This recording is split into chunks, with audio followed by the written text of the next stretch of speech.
첫날 밤인데 어찌 혼자 지내나요? 독수공방하는 새 신부.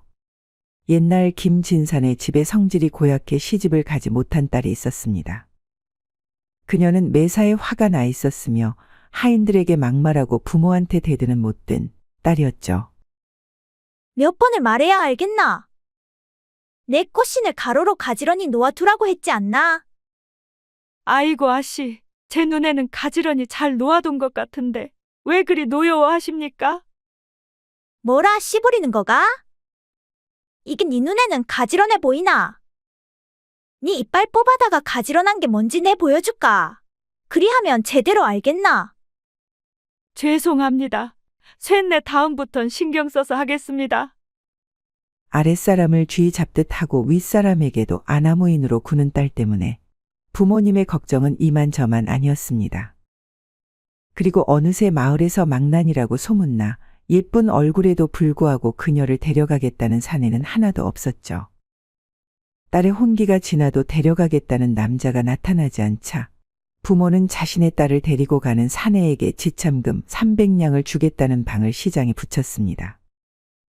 하지만 딸이 얼마나 망나니인지 아는 마을 사람들은 그 방을 보고 콧방귀를 뀌었죠. 아무리 많은 돈을 준다고 해도 김진사 댁따님을 누가 데려간다고 이리 방까지 붙였냔 말인가?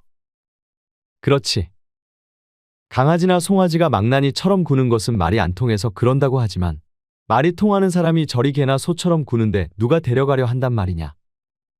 그런 어느 날 김진사네의 거지 행색을 한 사내가 찾아왔습니다. 시장에 붙은 방을 보고 따님과 결혼하려고 직접 찾아왔습니다.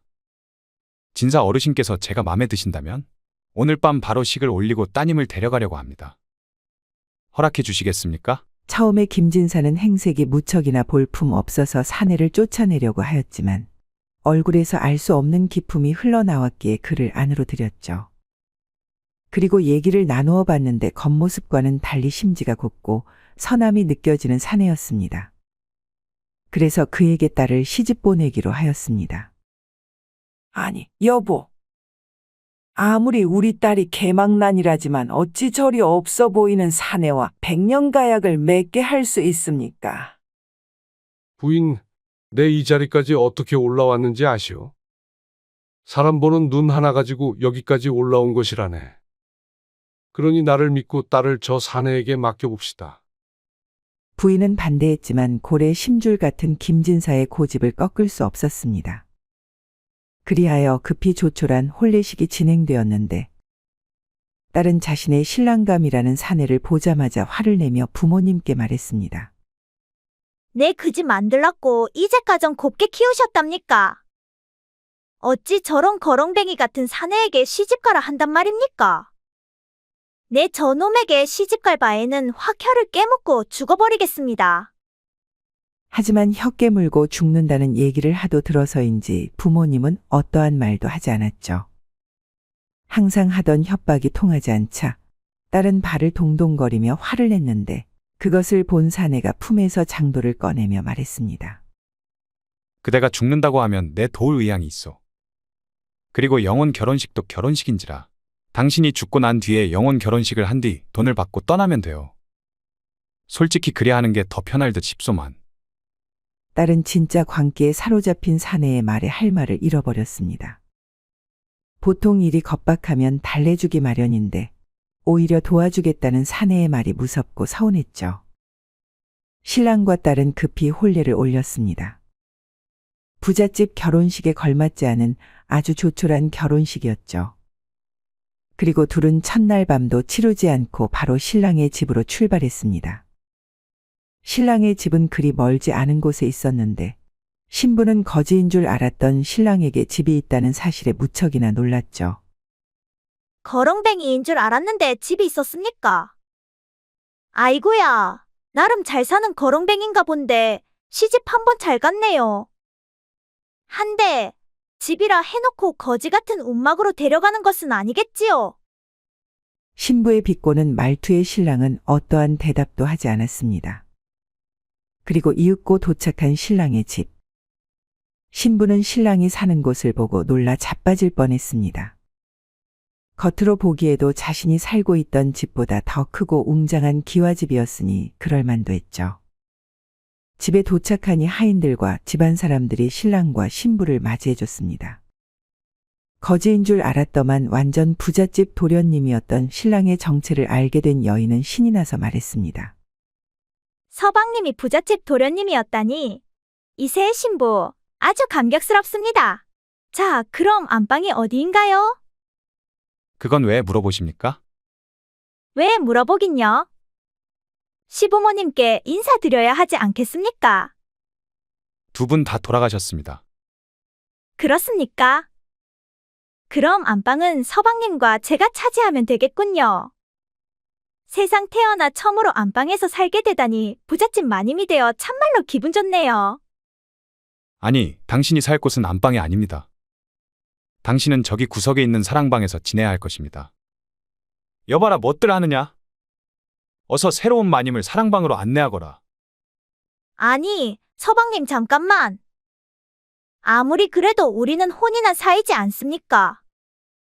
그리고 신혼인데 어찌 홀로 독수공방 하라는 말씀이십니까? 말하지 않았습니까? 저는 돈이 필요해서 당신과 결혼을 한 것이라고. 그리고 돈을 받은 이상 당신의 존재는 제게 없습니다.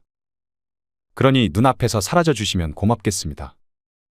신랑의 차가운 말투에 신부는 화가 나서 소리치며 말했습니다. 말을 왜 그리하노? 내가 고분고분 네 말을 들어줬더만. 지가 뭐 잘난 줄 알고 그리 시부리는 거가? 성질 참고 살랬더만 안 되겠네 이거. 내 집으로 돌아가련다. 비키거라. 성질을 내며 집을 나가려고 하는 새 신부를 하인들이 둘러쌌습니다. 그리 폐악질을 부려도 어쩔 수 없습니다. 제 허락 없이는 절대로 나갈 수 없습니다. 여봐라, 어서 새마님을 사랑방으로 데리고 가지 않고 뭣들 하는 것이냐? 네, 알겠습니다. 어디서 더러운 손으로 나를 만지려고 하노? 내 참 더러워서 제발로 알아서 갈 터이니 몸에 손 떼지 마라. 손 댔다 하면 손가락을 다 분질러 버릴 것이다. 하인들은 신랑의 말에 신부를 데리고 집 구석에 있는 사랑방으로 안내했습니다. 그곳은 안채에서 가장 멀리 떨어져 있는 골방이었고 하인들도 드나들지 않는 곳이었죠. 향단이라는 여종 하나만 있을 뿐이었습니다. 그렇게 며칠이 흘렀죠. 마님, 이곳에 온 지도 어언 일주일이 지났는데 어떠세요? 이곳이 마음에 드십니까? 향단아, 네 돌대가리가. 네 같으면 요 조그마한 곳에서만 지내는데 마음이 편안하겠나? 머리는 창포 기름 바르라고 있는 것이 아니다. 생각하라고 있는 것이지. 너 때문에 답답해 죽겠어.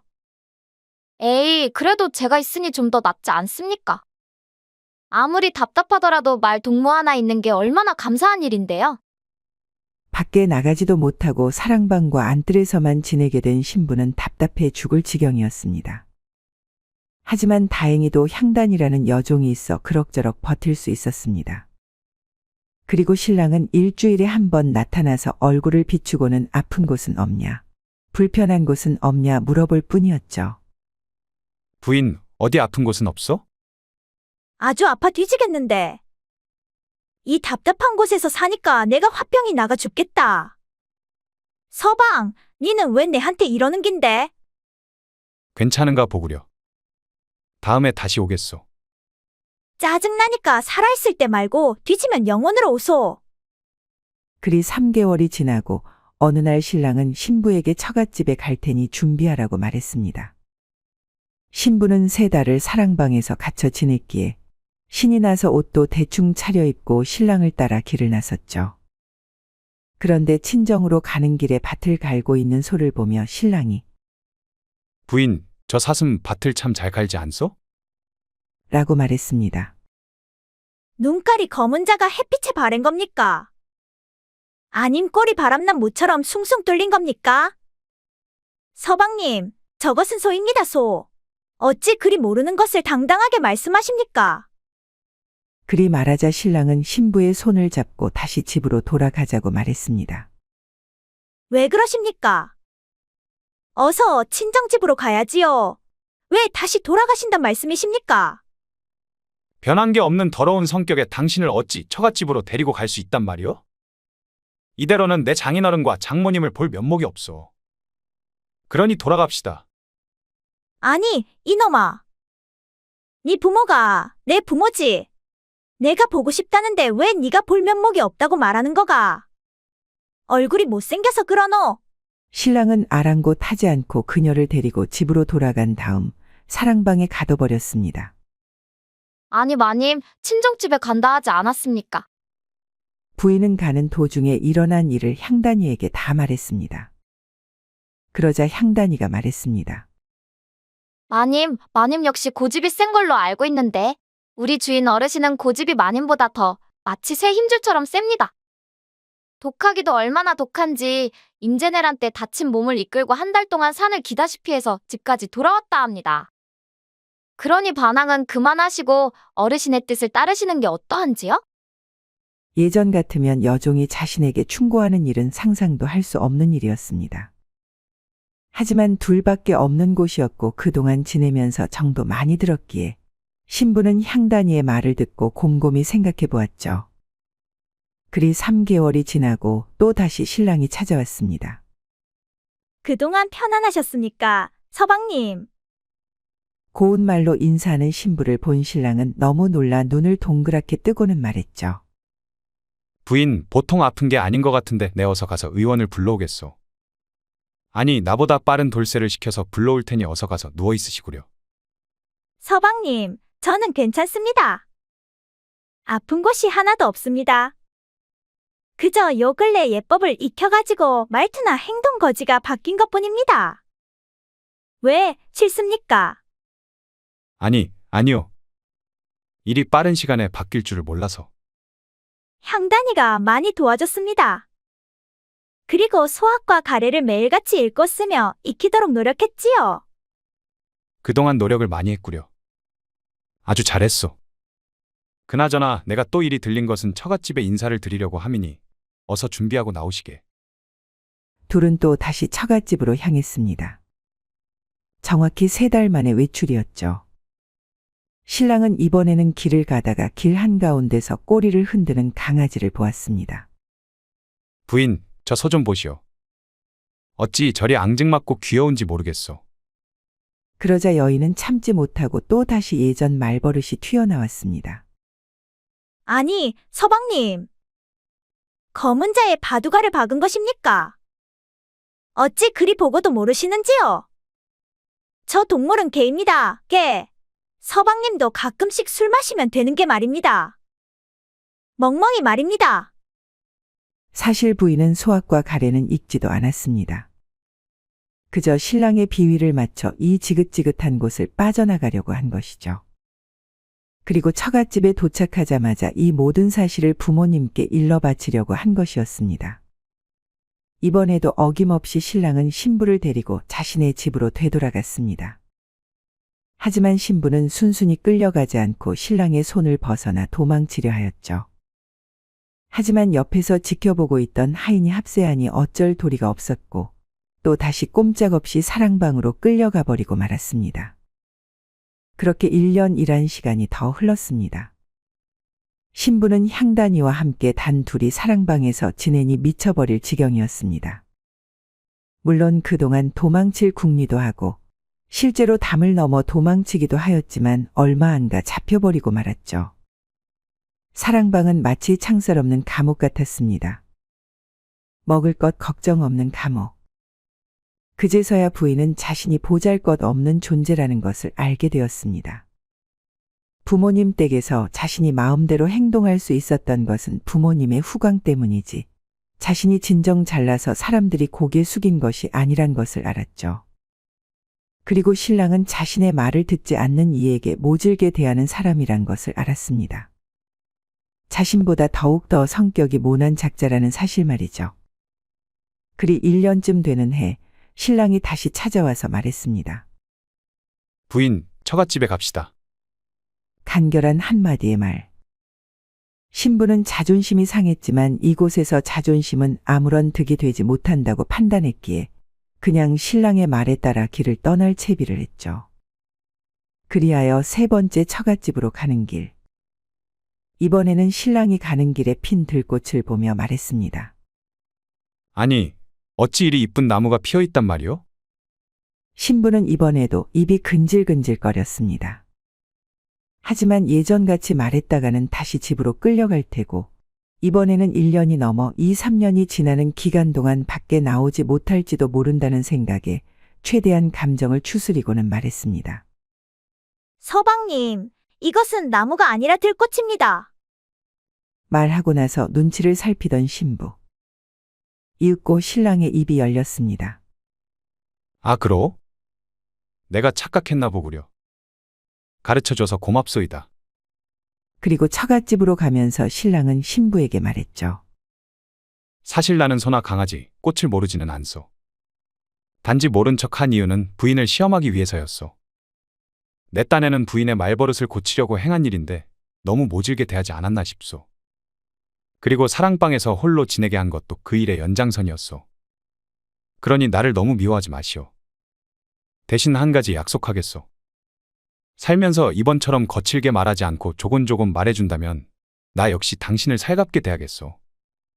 그리고 당신의 남편으로 평생을 헌신하며 살겠소. 그러니 그리 해주겠소? 알겠습니다, 서방님. 대신 한 가지 청이 있는데 사랑방을 떠나 안방에서 함께 지내게 해주십시오.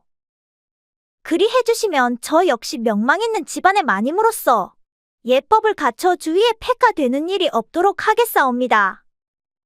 좋소이다. 돌아가는 즉시 그렇게 하리다. 그렇게 둘은 처가집에 무사히 도착하게 되었습니다. 집에 도착하니 장인어른과 장모님이 두 사람을 반갑게 맞이해줬는데 너무도 달라져 버린 딸의 모습에 놀라 어안이 벙벙했죠. 그리고 딸이 변한 것은 모두 사위 덕분이라는 생각에 연신 고맙다고 말한 뒤 상다리가 부러질 정도로 많은 음식을 대접했습니다. 그 이후로 둘은 처가집에서 돌아와 안방에서 함께 지내게 되었습니다. 부인은 약속한 대로 주변 사람들을 막대하지 않고 예법을 갖춰 조곤조곤 말하며 지냈습니다. 물론 처음에는 힘들었지만 그리 하다 보니 나중에는 신경 쓰지 않아도 예법에 어긋나는 일 없이 말과 행동을 하게 되었고 그러다 보니 자연스레 성격도 온화해졌습니다. 그리 몇 년이 흐르니 부인은 주변에서 덕망 있는 부잣집 마님으로 소문이 자자하게 되었고 둘 사이 낳은 자식들도 어머니의 영향을 받아 기품 있고 예의 바른 자식으로 자랐다고 합니다. 하룻밤만 저와 함께 해주세요. 나그네에게 간청한 여인. 예전 과거 시험을 보러 가는 선비가 있었습니다. 그는 한양으로 가는 도중 숲속에서 밤을 맞이하게 되었고 가까운 오두막 집에서 하룻밤 신세지기로 했습니다. 주인장 계십니까? 그러자 안에서 얼굴이 예쁜 미인이 나와 말했죠. 이 깊은 산중에 산 사람을 만나기는 힘든 법인데 대체 뉘신데 저희 집을 찾아오셨는지요? 저는 이상한 사람이 아니라 과거 시험을 보러 한양으로 올라가는 선비입니다. 한데 도중의 날이 어두워져 하룻밤 신세지려고 하니 부디 넓은 아량을 베풀어 주시면 감사하겠습니다. 그러시군요. 누추하지만 어서 안으로 들어와 편히 쉬시지요. 여인은 그리 말하고는 선비를 방 안으로 들였습니다. 그리고 조촐한 저녁 밥상을 차려주었죠. 선비는 시장했는지 허겁지겁 밥을 먹고 감사의 인사를 건넨 뒤 옆방으로 건너가 잠을 청했습니다. 막 잠이 들려는 찰나 밖에서 인기척이 들렸습니다. 선비님, 혹여 방바닥이 너무 차갑지 않습니까? 괜찮소 주인장. 너무 신경 쓰지 마시오. 아니 그래도 직접 들어가 확인해 봐야 할 듯 싶습니다. 여인은 괜찮다는 선비의 말을 아랑곳하지 않고 안으로 불쑥 들어왔습니다. 그러자 선비는 놀라 화를 내며 말했죠. 이보시오. 어디 외간 여인이 산에 혼자 머무는 곳에 갑자기 들이닥친단 말이오? 선비가 꾸짖자 여인은 주눅이 들었는지 고개를 아래로 떨어뜨리고는 조근조근 말을 이어나갔습니다. 선비님, 저는 이산골 오두막 집에서 아버지가 돌아가신 후로 몇 년간 혼자 살았습니다. 그래서 세상 돌아가는 이치를 모를 뿐더러 다른 사람과 접촉할 기회도 갖지 못했지요. 물론 이런 삶이 싫다고는 말하지 않겠습니다. 오히려 사람 눈치 보지 않고 산이 편했지요. 다만 한 가지, 하고 싶지만 할 수 없는 것이 있어 마음에 응어리가 져 있는데 그건 계속 말해보시오. 여태까지 남녀간의 정을 알지 못하였고 앞으로 경험해 볼 일도 없다는 것입니다.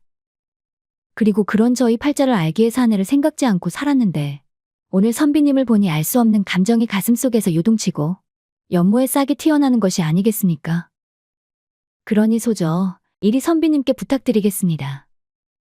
오늘 하루만 저에게 남녀간의 정, 음양의 이치를 알려주십시오. 저를 품에 안아달라는 말입니다. 사실 선비는 여인의 빼어난 용모에 빠져 짐짓 모른 척하고 그녀를 품에 안을까 하는 생각도 해보았죠. 하지만 과거 시험을 앞두고 부정탈 수도 있다는 생각에, 그리고 그녀를 안았다가는 발목 잡혀 평생 이곳에서 살 수도 있다는 불안감에 모질게 말을 내뱉었습니다. 못하는 소리가 없구려. 어찌하여 처음 본 외간 남자에게 그리 말할 수 있단 말이오?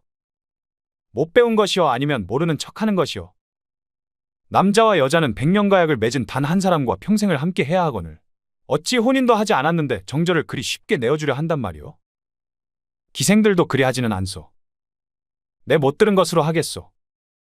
선비님, 하지만 이리 살다간 처녀 귀신이 될지도 모릅니다. 만약 선비님이 떠나신다면 다른 이가 언제 올지도 모르는 일이고요. 그러니 제발 부탁드리겠습니다. 닥치시오. 내 할 말은 많으나 자네에게 받은 은혜로 인해 더 이상 말을 아끼겠소. 그러니 어서 빨리 방으로 들어가 잠이나 주무시오. 선비의 쌀쌀한 말에 여인은 눈물을 흘리며 뒤로 돌아나갔습니다. 세상에 어찌 흘러가길래 혼자 사는 여인이 사내에게 추파를 던지는지 원. 씁쓸한 생각을 뒤로하고 선비는 곧잠에 빠져들었습니다. 다음 날 잠에서 깬 선비는 어젯밤 일을 다시 생각해 보았습니다. 그리고 자신이 여인에게 너무 모질게 굴었다는 생각을 했죠. 그리하여 떠나기 전에 사과를 하려고 안방으로 가서 여인을 불렀습니다. 주인장 계시오? 주인장, 이제 떠나려고 하는데 내 어제 일에 대한 사과를 하려고 하오. 그러니 잠시 얼굴만 비춰주시오. 선비가 안방 문 앞에서 아무리 불러도 여인은 나오지 않았습니다. 순간 이상한 느낌이 든 선비는 조심스레 방문을 열고 안을 들여다보았죠.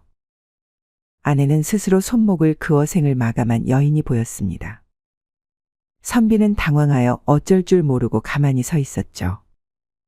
그러다가 정신을 차리고선 짐을 챙겨 도망치듯 그 오두막을 빠져나왔습니다.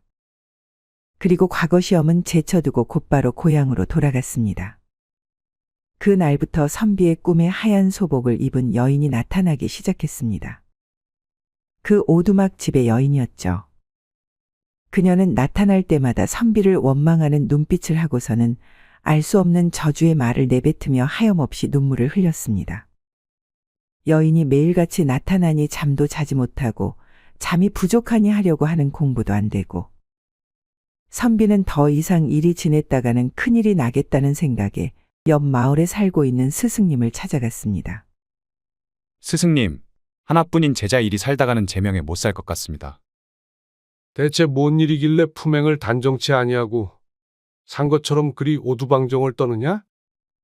선비는 예전 과거 시험을 보러 가서 생긴 일에 대해 상세하게 말했습니다. 그리고 그 이후로 여인이 계속 꿈에 나타나 죽을 지경이라는 얘기를 했죠. 그의 얘기들 듣고 덕망 있는 군자였던 스승은 한참을 생각하고는 말했습니다. 이래는 권도, 즉 그때의 형편에 따라 임기응변으로 일을 처리하는 방도가 필요한 법이니라. 일처리는 정당하였으나 마음 씀씀이는 야박하였으니 어찌 해가 없을 수 있겠느냐. 아무리 여인이 잘못을 했다고 해도 어르고 달래 후환이 남지 않도록 했어야 했느니라. 말 한마디에 천냥 빚을 갚는다고 하지 않더냐. 스승님은 그리 말하고는 여인의 집에 다시 찾아가 시신을 수습하고 명복을 빌어주라고 말했습니다. 그 말을 듣자마자 선비는 예전 여인이 기거하던 오두막집으로 향했죠. 그리고 도착하자마자 여인의 방에 들어가 시신을 찾아 앞마당으로 들고 나왔습니다. 그리고 땅을 파서 시신을 묻고 그 위에 돌을 쌓아 올렸습니다. 그 다음 선비는 아침에는 절에 올라가 부처님께 그녀의 명복을 빌고, 낮에는 오두막으로 돌아가 부인의 무덤에 앉아 자신의 죄를 뉘우치고 또 뉘우쳤습니다. 물론 사과의 말도 빼놓지 않았죠. 그리 100일쯤 지났을 때 여인이 꿈에서 나타나 말했습니다. 평생 당신을 원망하고 저주하며 괴롭히려고 했습니다. 하지만 이렇게 부처님께 저희 명복을 빌어주고 자신의 잘못을 사과하니 이제 그만 놓아주도록 하겠습니다. 앞으로 선비님의 남은 생에 좋은 일만 있길 바라겠습니다. 감사했습니다. 그 이후로 여인은 선비의 꿈에 나타나지 않았습니다. 그리하여 한결 마음이 편해진 선비는 다시 과거 공부를 시작했고 얼마 지나지 않아 시험에 합격해 관직에 올랐습니다. 그리고 이 일을 교훈 삼아 말을 할 때는 한 번 더 생각하고 말하고 상대방을 기분 나쁘게 하지 않게 행동했습니다. 그리하여 윗사람들에게 많은 총애를 받았죠. 그리고 선비를 좋게 본 사람의 중매로 좋은 아내를 만나 결혼하였습니다.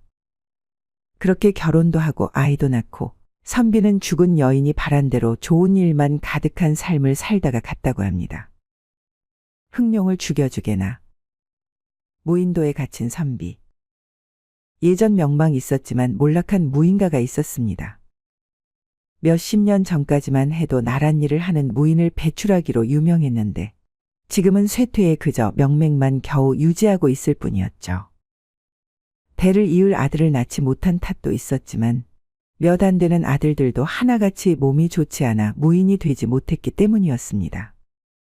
진섭이란 사내 역시 마찬가지였습니다.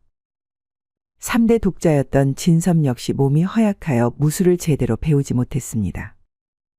하지만 부모님의 기대가 이만저만 아니었기에 매일같이 마당에 나와 무술을 연마하는 척만 할 뿐이었죠. 명망 있는 무인가의 자제분이 그리 몸을 놀려서야 되겠는가?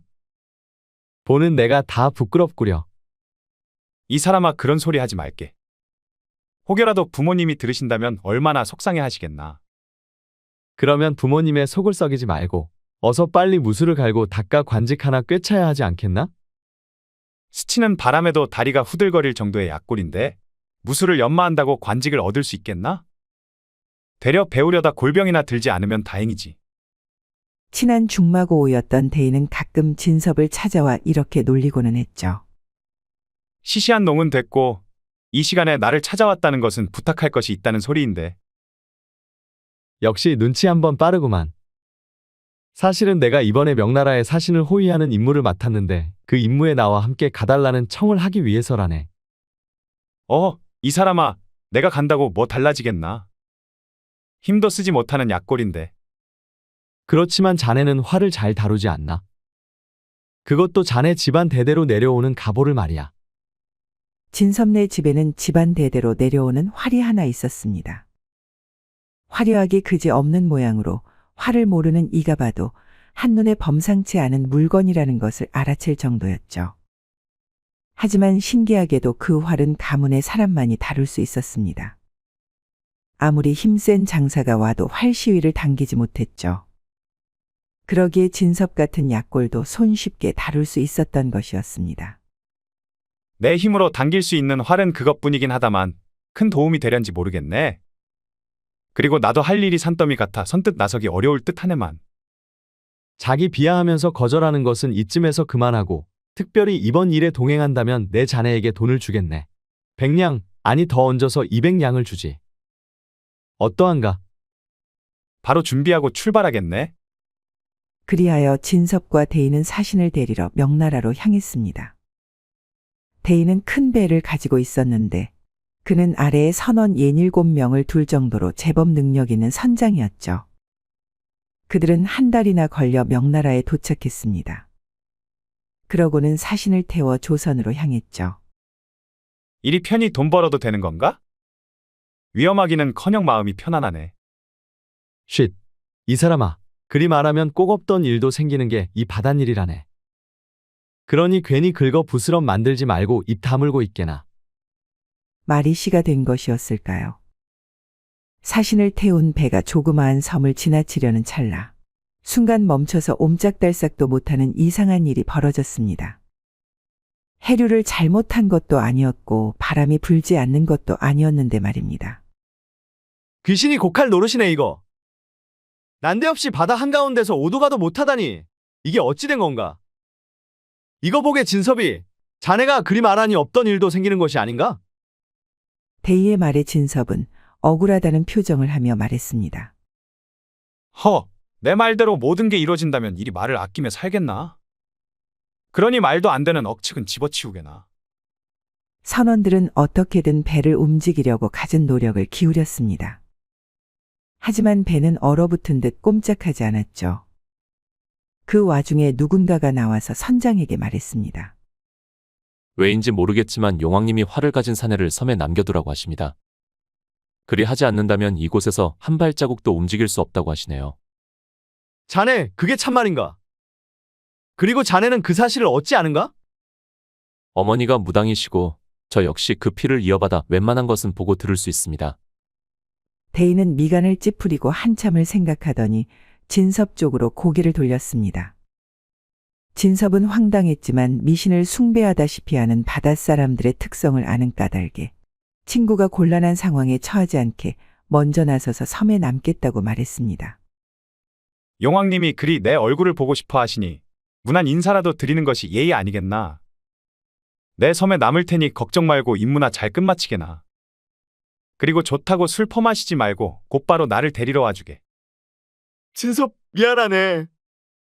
그리고 내 입장을 이해해줘서 고맙네. 내 꼭 약속하겠네.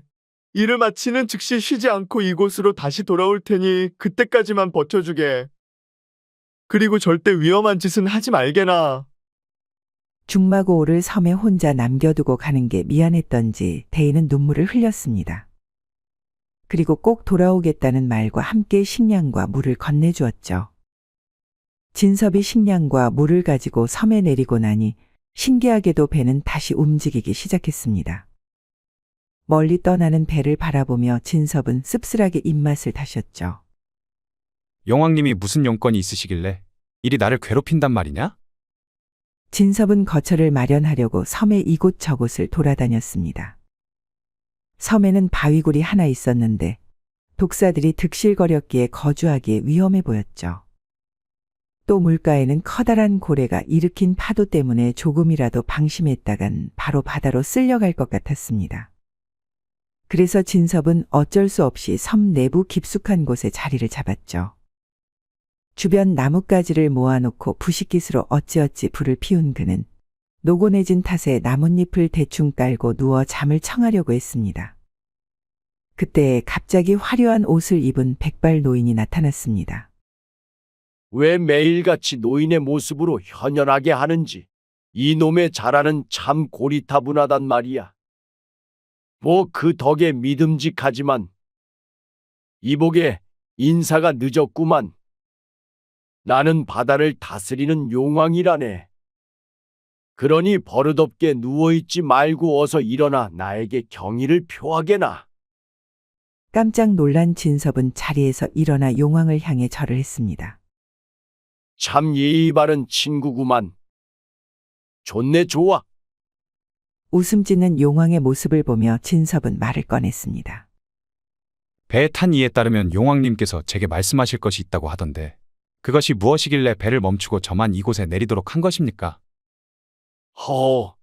자네 성격이 왜 그리 급한가? 바로 본론으로 들어가자는 건데 뭐 그런 점이 싫지는 않구만. 내 자네를 부른 이유는 북해에 사는 버릇없는 흑룡놈을 처치해달라고 부탁하기 위함일세. 이 놈이 억세고 힘이 좋아 야금야금 내 영역을 침범하고 있는데 나로서는 조금 벅찬 상황이 아닐 수가 없네. 한데 그 활을 가지고 있는 자를 만나니 어찌 도와달라 말하지 않을 수가 있겠는가? 이 활 말씀이십니까? 이것은 저희 가문 대대로 내려오는 갑오인데 이것이 뭔 일길래 그리 말하시는 건가요? 그것은 예전 자네 조상에게 내가 물려준 활일세. 당시에는 일본군이 쳐들어와서 자네 나라가 혼란한 시기였는데 자네 조상이 나에게 힘을 빌려달라고 빌고 빌어 내 친히 나의 활을 내어준 것이라네. 그리고 그것을 당길 수 있는 힘도 내려주었지. 또한 그 활만이 저 버릇없는 흑룡을 없앨 수 있다네. 그러면 직접 이 활을 당기시어 잡으면 되지 않습니까? 아니면 필시 제가 화를 당겨야만 하는 이유가 있는 것입니까? 아니, 사실 귀찮아서 그러네. 진섭은 아무 말도 하지 못했고 날은 어느새 저물었습니다. 다음 날 용왕은 진섭을 동쪽 해변가로 데리고 갔습니다. 그리고 아무 말도 않고 한참을 먼 바다만 바라보았죠. 그렇게 시간이 흐르고 갑자기 바다에서 구름이 일더니 천둥과 벼락이 사납게 내리치고 파도가 드높이 솟구쳤습니다. 그리고 바다에서 흑룡이 하나 나타났죠. 요란하게 나타나는 것을 보니 관심받는 걸 좋아하는 버릇은 못 고쳤나 보군. 하긴 저놈의 싸가지도 고치지 못하는데 어련하겠나. 이복에 진섭이라고 했나? 네, 용왕님.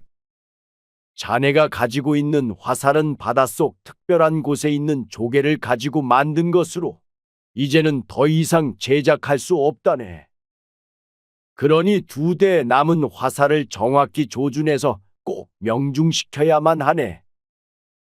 용왕의 말에 진섭은 부담감이 차올라 정신이 아득해질 지경이었습니다. 하지만 이내 덜덜 떨리는 손으로 활의 화살을 걸어 힘차게 쏘았죠. 첫 발은 빗나갔습니다. 아무래도 용 주변에 있는 세찬 바람 때문인 것 같았죠. 이제 한 발 남았네. 잘할 수 있겠는가? 진섭은 노인이 용왕만 아니라면 주둥이를 쳐버리고 싶을 정도였습니다. 그만큼 용왕이 주는 부담감이 상당했죠. 정조준한 첫 발이 오른쪽으로 빗나갔으니 약간 왼쪽으로 조준하고 쏴야겠다. 그리하여 발사된 2번째 화살. 명중이었습니다. 정확히 이마에 꽂힌 화살에 괴로워하며 몸부림치던 흑룡은 곧 바다로 떨어졌습니다. 바닷물은 흑룡의 피로 붉게 물들었는데 마치 세상이 망하기 직전 같은 광경이었습니다. 잘해줬네. 그래, 그리하면 되지 않은가? 가만 보자. 자네에게 뭔가 특별한 것을 주고 싶은데. 그래, 죽은 흑룡이 배 안에서 품고 있던 진주가 몇 있는데 내 그것을 가져다 주지. 인간 세상에 팔면 값이 꽤 나갈 것이야. 용왕은 그리 말하고 잠시 사라졌다 나타났습니다. 손에 가득 진주를 담고서 말이죠. 이것이면 한 평생 먹고 살 수 있을 것이네. 그리고 자네가 바다에 나올 때 폭풍에 휩쓸려 가지 않게 내 평생 신경을 써주겠네. 대신 출항하기 전에 꼭 나에게 뱃제사를 올려서 알아볼 수 있게 해주게나.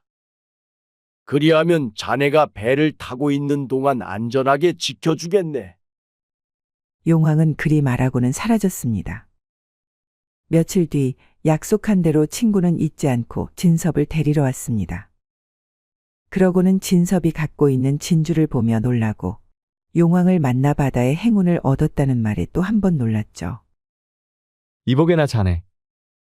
진주도 귀하디 귀한 것이지만 난 자네가 받은 용왕의 가호가 더 가치 있다고 느껴지네. 잠깐, 이럴 때가 아니지. 진섭이 자네, 이참에 나와 같이 배를 타고 전 세계를 누벼보지 않겠나? 용왕님의 가호가 있다면 어디를 가든 안전하게 다녀올 수 있을 걸세. 며칠이 지나 무트로 돌아오게 된 진섭은 가지고 있던 진주를 전부 내다 팔았습니다. 그리고 그것으로 크고 튼튼한 배를 구입한 다음 친구 데이와 함께 전 세계를 누비는 항해길에 올랐습니다. 그리하여 중마고우였던 둘은 남은 평생을 배를 타고 세계 곳곳을 누비며 행복하게 보냈다고 합니다. 물론 그들이 가는 곳마다 바다 날씨는 좋다 못해 쾌청했는데 모두 진섭이 받은 용왕님의 가호 덕분이었죠. 어머니, 이게 어찌 된 건가요? 먼 곳에 사는 새신랑. 옛날 어느 마을에 혼기가 꽉 찬 처녀가 있었습니다. 그녀는 얼굴도 예쁘고 마음씨도 고왔지만 집안이 가난해서인지 그녀를 데려가겠다는 사내는 도통 없었죠. 그러던 어느 날 한동안 기별이 없었던 그녀의 외삼촌, 어머니의 오라버니가 불쑥 찾아왔습니다. 오라버니, 어찌 기별도 없이 이 먼 곳까지 오셨습니까? 안부를 묻는 것쯤이야 서신으로 좋겠을 테지만 내 오늘은 다른 일로 왔다. 무슨 일이신지요? 혹시 안 좋은 일이라도? 아니다. 안 좋은 일이 아니라 좋은 일 때문에 왔다. 항상 조카가 시집을 못 가고 일이 홀로 늙어가는 게 안쓰러웠지 않겠나? 그래서 자네는 모르게 사방팔방을 돌아다니며 조카에게 맞는 사윗감을 보러 다녔었지.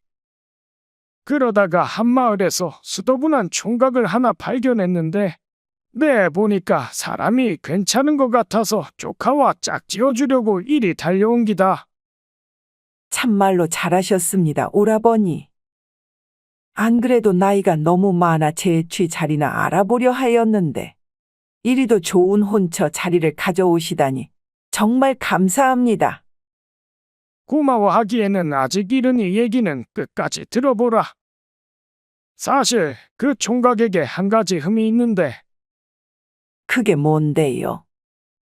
그 총각 턱없이 먼 것이 흠이다. 턱없이 멀다고요? 에이, 그까짓 게 무슨 흠이랍니까?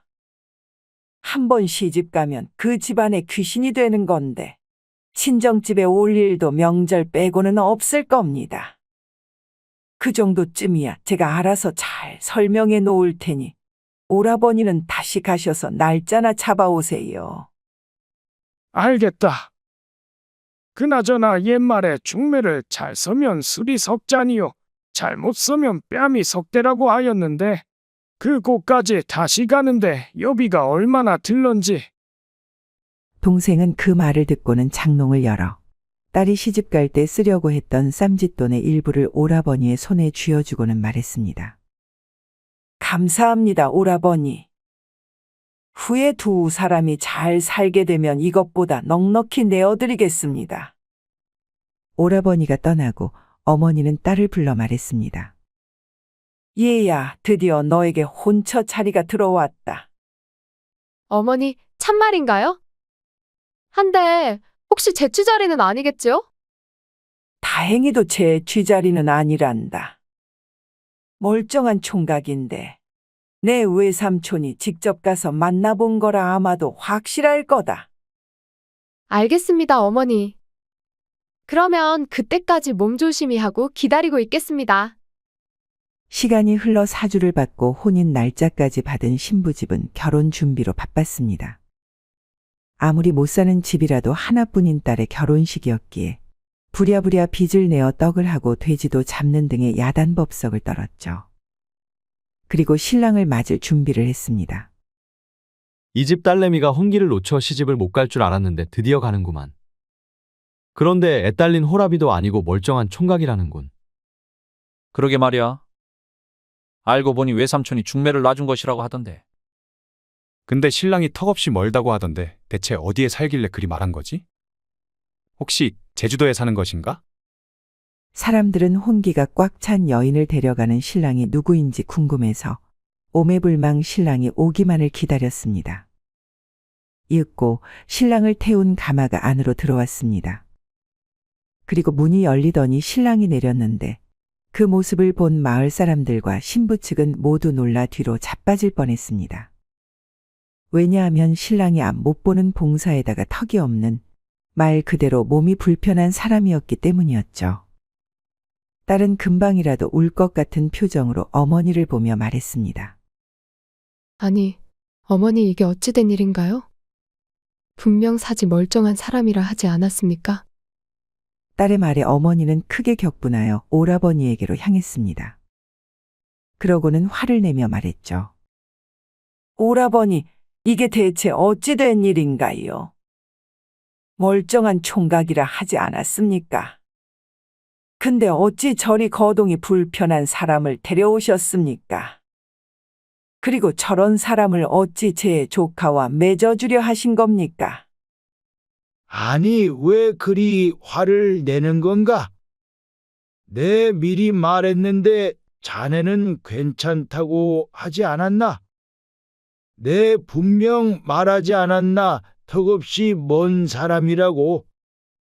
어느 누가 턱없이 멀다라는 것을 거리가 먼 것으로 생각하지 진짜로 턱이 없고 눈이 먼 것이라고 생각할까요?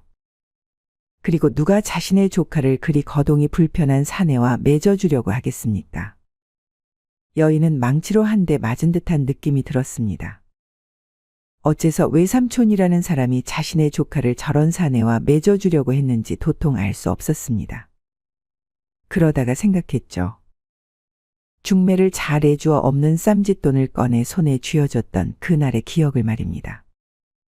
그리하여 분노에 찬 눈빛으로 오라버니를 쳐다봤는데 그런 동생의 눈빛을 느꼈던 것인지 외삼촌이라는 사람은 슬슬 뒷걸음질 치더니 그 길로 먼 곳으로 도망쳐 버렸습니다. 도망치는 오라버니의 뒷모습을 바라보며 어머니는 사람들 앞에서 말했습니다. 저는 이 혼인이 방금 도망간 제 오라비에 의해 이루어질 뻔한 거짓 혼인이라고 생각합니다. 분명 그는 이렇게 말했습니다.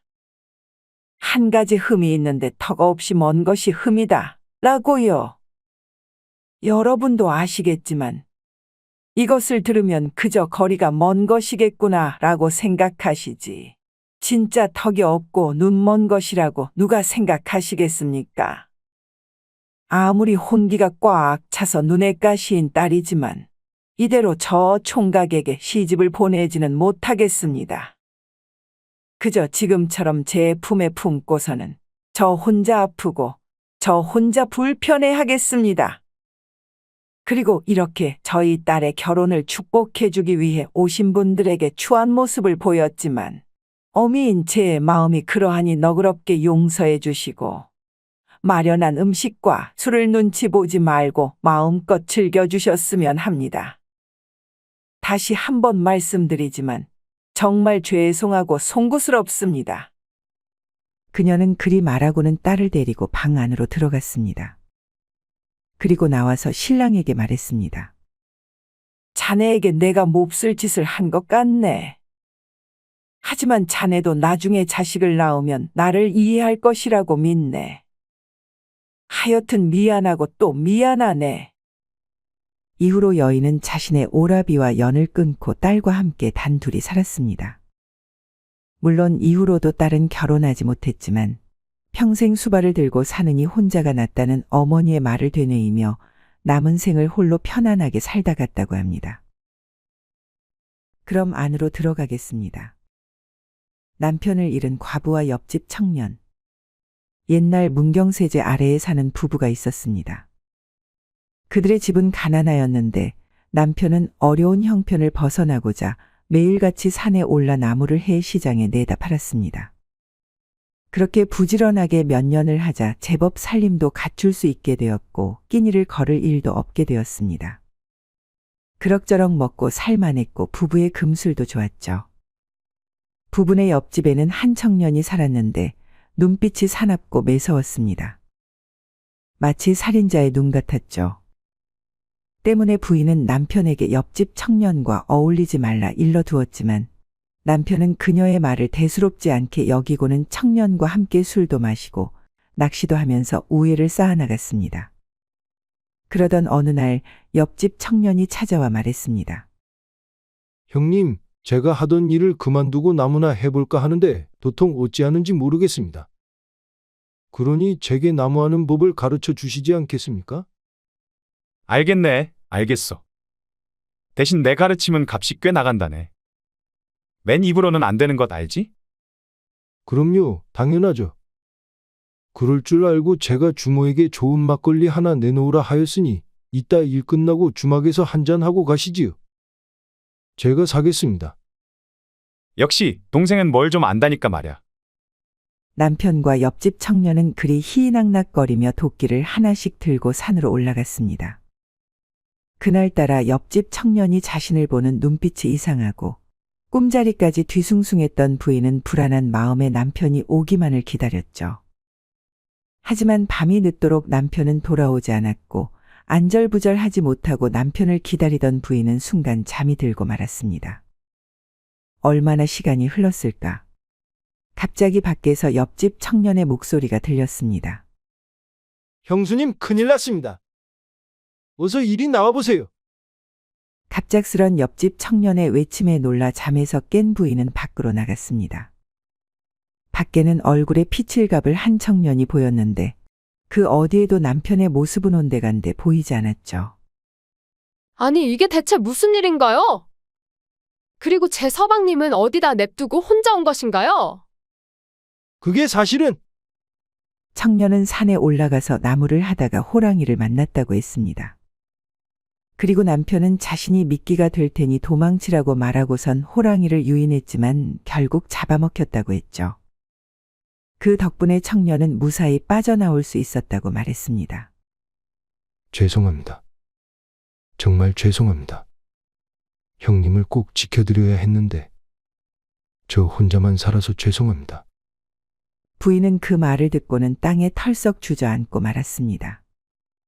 그러고는 청년을 원망하는 말도 남편의 시신에 대해 묻지도 못한 채 하염없이 눈물만 흘렸죠. 시간이 흐르고 새댁에서 과부가 된 여인은 하루 종일 남편에 대한 생각만을 하며 살 수는 없었습니다. 그러기에는 집안이 넉넉지 않았고 당장 먹고 살 일이 막막했기 때문이었습니다. 그나마 남편이 남겨준 땅 서너 마지가 전부였는데 여인 혼자 농사 짓기에는 무척이나 힘이 붙였죠. 그런 과부의 모습을 보았는지 옆집 청년이 찾아와 일을 거들어 주겠다고 말했습니다. 형님의 마지막 말이 형수님을 잘 돌봐달라는 것이었습니다. 그러니 조금의 죄책감이라도 덜 수 있게 농사일을 거들어 드리겠습니다. 그리고 농사일 말고도 도움이 필요하시면 언제든지 말씀만 해주십시오. 그는 농사일을 도우는 것뿐만 아니라 먹을 곡식 또한 가져다 주었습니다. 그리고 붓두막도 고쳐주고 마당의 대문도 고쳐주는 등 여인 혼자 할 수 없는 일들을 도맡아 대신 해주었죠. 남편과의 약속을 지키려고 이리도 열심히 내 일을 도와주는 거겠지? 과부는 그저 그렇게만 생각했습니다. 그러지 않고는 청년에게 자꾸만 가는 눈길을 마음을 더 이상 어찌할 수 없을 것 같다는 생각이 들어서였죠. 아무래도 시간이 지나면서 자신도 모르게 청년에게 정이 든 모양이었습니다. 그리고 이 사실을 어렴풋이 눈치챈 옆집 청년은 그날 밤 조심스레 과부댁에 문을 두드렸습니다. 리십니까? 옆집 덕춘이옵니다. 아는 동생이긴 하나 피 하나 섞이지 않은 남남. 헌데 어찌 외간 남자가 이 밤중에 홀로 사는 과부집에 문을 두드린단 말입니까? 외롭기도 하고 적적하기도 하고 그리고 아궁이에 불이 꺼져서 춥기도 하고 그래서 찾아왔습니다. 과부는 자신의 마음을 알기에 청년을 돌려보내려고 했죠. 분명 늦은 시간에 같이 있다가는 그의 품에 안길 것만 같았기 때문이었습니다. 하지만 춥다는 그의 말이 과부에게 좋은 핑곗거리가 되어주었고 때문에 더 이상 이성의 끈을 잡지 못한 과부는 그를 안으로 들였습니다. 아이고, 아궁이에 불이 꺼졌다니 그거 큰일이군요. 어서 안으로 들어와서 뜨끈한 아랫목에 몸을 녹이시지요. 청년은 안으로 들어갔습니다. 몸 좀 녹이려던 아랫목에는 과부가 이불을 깔고 누워 있었는데 그녀는 이불을 들추고는 사양 말고 들어오라고 말했습니다. 이불을 전부 옮길 수는 없는 노릇 아니겠습니까? 그러니 불편하겠지만 이해해 주시고 어서 안으로 들어오시지요. 그럼 사양 말고 안으로 들어가겠습니다. 이불로 들어간 후 청년과 과부는 한 몸이 되어 뒤엉켰습니다. 둘 다 오랫동안 짝없이 홀로 살았으니 순식간에 불꽃이 일었던 것이었죠. 그리고 그날 밤 이후로 둘은 한 집에서 같이 살게 되었습니다. 궁합이 잘 맞았던 것인지 아니면 서로를 배려해서인지 과부와 청년은 마치 방금 결혼한 신랑 신부처럼 달콤한 신혼생활에 젖어들었습니다. 같이 밥 먹고 같이 잠자고 같이 일하는 등 매일같이 하루도 빠짐없이 붙어 다녔죠. 그런 어느 비가 세차게 내리는 날이었습니다. 과부는 청년을 자신의 치마폭에 눕히고는 조심스레 귀를 파주고 있었죠. 그러면서 세차게 내리는 비를 보며 말했습니다. 오늘은 비가 참 많이 내리네요. 짐승들도 이렇게 비가 오는 날은 쉬겠죠? 비가 와서 몸이 굼뜨는 것은 둘째치고 사냥감의 흔적이나 냄새를 맡지 못할 테니까요. 피냄새가 비의 흔적도 없이 사라지겠죠? 그러자 가만히 잠자코 듣고 있던 청년이 말했습니다. 딱히 그러지도 않을게요. 사람이 죽어 피를 흘리면 생각보다 많이 나오기에 비가 전부 다 지우지 못할 것이외다. 그리고 사람은 커서 그런지 피의 양도 어마어마하다오. 예전 사람을 도끼로 찍었을 때 피가 하염없이 계속해서. 청년은 순간 아차하며 입을 막았습니다. 사실 그는 과부의 남편을 죽였을 때의 이야기를 자신도 모르게 말한 것이었고, 혹시 과부가 그것을 눈치챘을까봐 조심스레 그녀의 얼굴을 쳐다보았죠. 하지만 아는지 모르는지 과부는 별일 없는 듯 이야기를 이어나갔습니다. 어째 꼭 사람을 죽여본 것처럼 말씀하십니까? 농이라고 해도 간담이 서늘해지네요. 미안하오. 내 실수로 잘못 말한 것이오. 사람과 사슴을 헷갈려서 말한 것이니 너무 무서워하지 마시오. 청년은 다행히도 잘 넘어갔다고 생각했죠. 하지만 그것은 착각이었습니다. 과부는 청년의 말에 모든 것을 눈치챘고 혹시라도 아는 것처럼 행동하면 자신에게도 해가 갈까봐 모른 척 했던 것이었습니다. 그날 밤 과부는 청년에게 술상을 차려주었습니다. 이게 웬 술상이요? 역시 내 마음을 아는 것은 당신뿐이라니까. 비 오는 날 막걸리 한 사발을 먹고 싶은 내 마음을 어찌 알고 이리 준비했냔 말이오. 당연하지요. 함께 산 지는 얼마 되지 않았지만 우리는 천생연분 아닙니까? 청년은 과부가 따라주는 막걸리를 마시고 또 마셨습니다. 아무런 의심도 하지 않고 말이죠. 밤이 깊어 술에 떡이 된 청년은 자리에 누워 잠을 청하려고 하였습니다. 헌데 갑자기 자리끼를 가지러 간 줄 알았던 과부가 도끼를 들고 나타나 누워있는 청년에게 말을 하는 것이 아니겠습니까? 내가 내 남편을 죽였느냐? 순간 정신이 번쩍 든 청년. 하지만 또렷해진 정신과는 다르게 몸은 제대로 움직이지 않았죠. 그날 산에서 내 남편을 죽였냐고 묻고 있지 않느냐? 청년은 처음에는 여인의 말에 아무것도 모르는 척하려고 했습니다. 하지만 이렇게 같이 살게 된 이상 그녀에 대한 한결같은 마음을 고하면 자신이 벌인 짓도 용서해 줄 것이라 생각하고는 진실을 말하기 시작했죠. 사실 처음 본 순간부터 형수가 마음에 들었네. 형님에게 친근하게 군 것도 형수를 가까이에서 보기 위함이었네. 하지만 시간이 흘러 자네에 대한 내 마음을 주체할 수 없게 되었네. 그래서 상사병으로 내가 죽기 전에 형님을 꿰어내 죽여버렸지. 물론 그 일에 따른 죄책감에 잠 못 이룰 때도 많았지만 후회는 하지 않네. 이렇게 자네와 같이 살게 되었으니 말이야. 그러니 이런 나를 용서해 줄 수 있겠나. 다 이 모든 게 자네를 위한 나의 사랑 때문에 벌어진. 청년은 말을 잇지 못했습니다. 분노한 과부가 그의 목을 단번에 내리쳤기 때문이었죠. 더러운 말을 듣고 있자니 내 속이 뒤집어지는 것 같구나. 그 이상 자세한 얘기는 염라대왕님을 만나 고하거라. 이 짐승만도 못한 놈아. 과부는 그리 말하고는 촛불을 방바닥에 떨어뜨려 집에 불을 질렀습니다. 집은 순식간에 활활 타올랐죠. 그리고 불타는 집 앞에서 배를 문지르며 말했습니다. 아비가 살인자라고 할지라도 너와는 아무 상관없단다. 그리고 살인자 아비마저 이 세상을 떠났으니 내가 말하지 않는 이상 그 누구도 알지 못할 테고. 그러니 이 어미와 함께 먼 곳으로 가서 살자. 아무도 모르는 곳에서 둘이 오손도손 같이 살자꾸나. 과부는 그리 말하고는 챙겨놓은 찜을 가지고 멀리 떠났습니다. 아무도 찾지 않는 곳으로, 그 누구도 과부를 알아보지 못하는 곳으로 아주 멀리. 이상 야담 설어였습니다. 구독과 좋아요는 사랑입니다. 감사합니다.